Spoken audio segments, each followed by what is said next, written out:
સમાચારમાં આગળ વધીએ તો હવામાન વિભાગ દ્વારા આગામી 5 દિવસની આગાહી કરવામાં આવી છે, જેમાં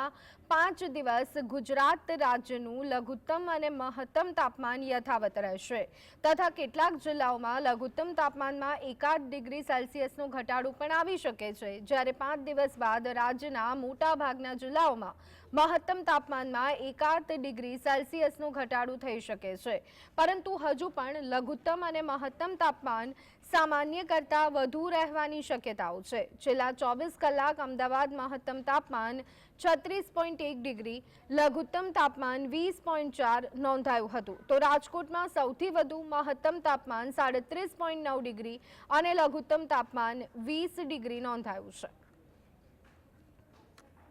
जो फोरकास्ट है, मौसम शुष्क रहने का पूर्वानुमान दिया गया है अगले 7 दिन तक, और 4 से 5 दिन तक जो तापमान में लघुत्तम तापमान में ज़्यादातर परिवर्तन नहीं होने का फोरकास्ट दिया गया है। पूर्वानुमान यही है कि 4-5 दिन तक अभी लघुत्तम तापमान में ज़्यादातर परिवर्तन नहीं होने का है,